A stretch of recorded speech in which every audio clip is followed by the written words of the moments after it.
Good morning, good morning, good morning. It's Lovey. Welcome back to my channel. And you know what I want to tell you guys? I'm a Tenderoni. But not in the Bobby Brown way, Tenderoni. Not according to Bobby Brown. But I'm a Tenderoni in other ways.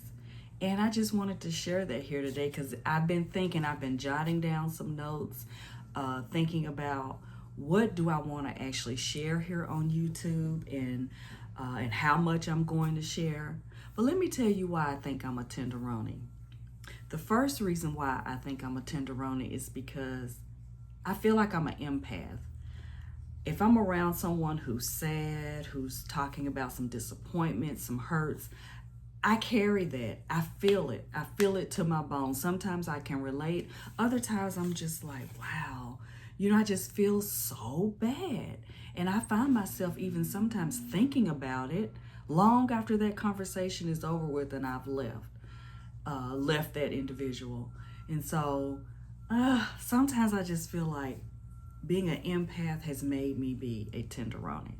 The other reason why I feel like I'm a Tenderoni is because I'm always thinking about how to help. If I'm talking to somebody and they share a need or a want or a desire or just a lack of knowledge, I'm always sharing information. I'm always taking screenshots or I'm always passing on information to help somebody. And that's not a bad thing, but it's just my tender heart. I'm always wanting to share. I'm always wanting people to be better and to show up to be their best selves because that's what I want to do.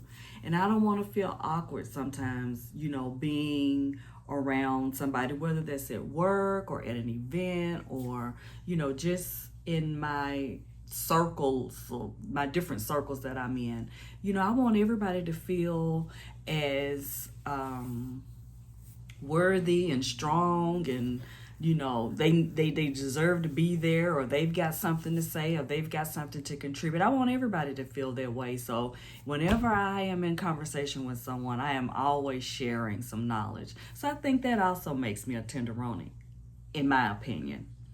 The other reason why I think I'm a Tenderoni is, and I'm going to say the main reason why I'm coming here on YouTube today, this morning, to say that I'm a Tenderoni is because I actually have some hesitation to show up and be visible. Not just on YouTube, but sort of kind of in life. I used to be very, very active in my community. Back when community organizing really was not that popular, in my late 20s, early 30s. Yeah, I think that was the correct time frame. I was very active in my community back when gentrification was sort of beginning to happen here. There was an organization here in my city that decided to partner with different communities to help those communities get organized. We became a 501c3 so that we could apply for grants and receive monies to help improve our neighborhood. And so back when I was doing that, I first started off as just a regular volunteer. Then I became the secretary. Then I actually even became the president. So I used to be more vocal and, would put myself out there. I was going to, all kind of meetings with all kind of people. And it did open my eyes to what was possible. But then, at some point raising my son, I fell off. I fell out of the organization just to be more present with my son. But I want to share something with you that goes back to my community organizing days. It's called Living the Dream. We call it home, Living the Dream, in the ML King neighborhood. That's the name of the community that I live in. And in this book, it's a coffee table book. In this book, the authors, Stephen Greenfield and Barry Parker, they highlighted certain residents in the neighborhood. And I believe back then, I probably was still the secretary. I don't think I had moved up to the president yet, but maybe I did. I don't remember. The two authors wrote a note here. And One says, for Tara, who helped bring ML King to life, wishing you all the best.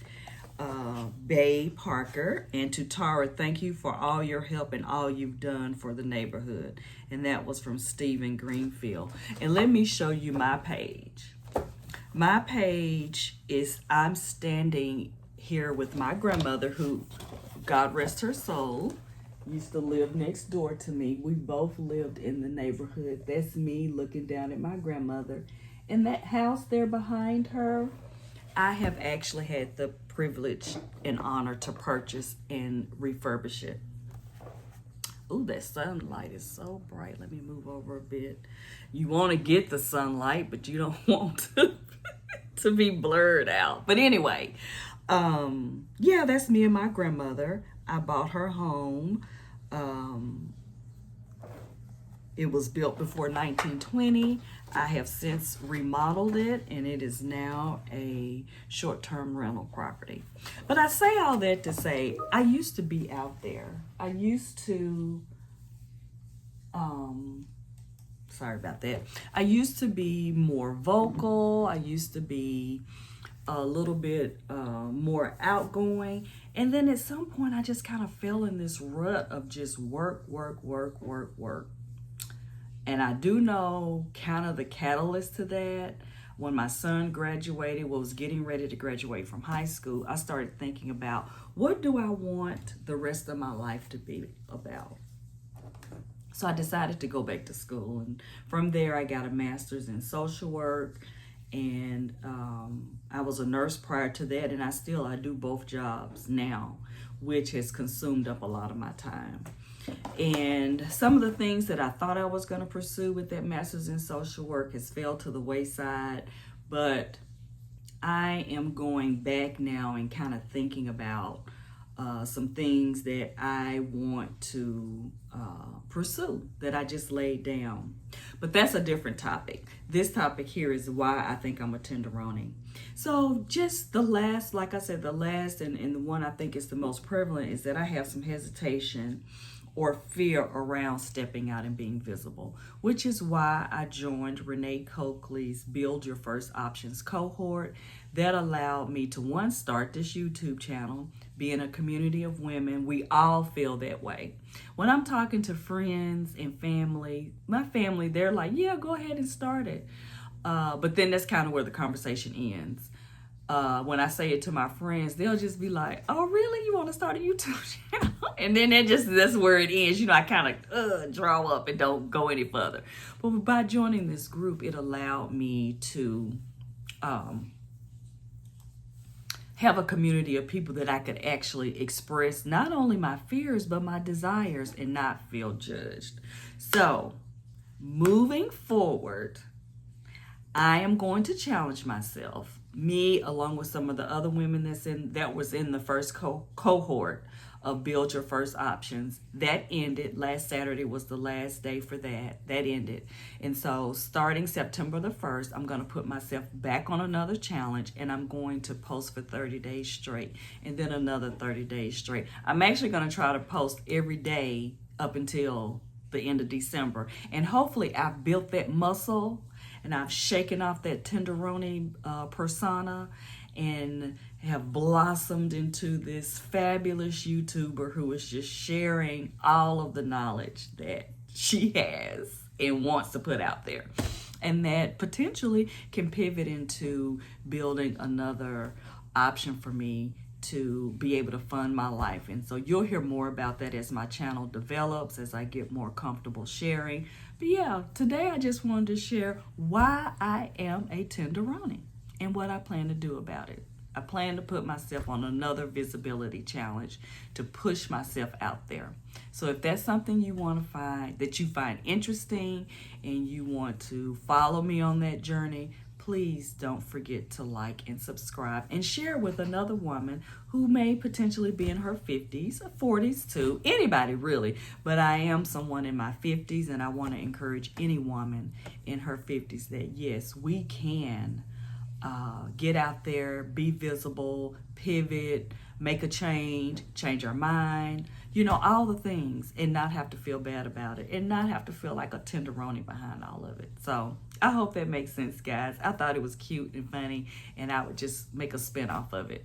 So again, don't forget to like and subscribe. Bye for now.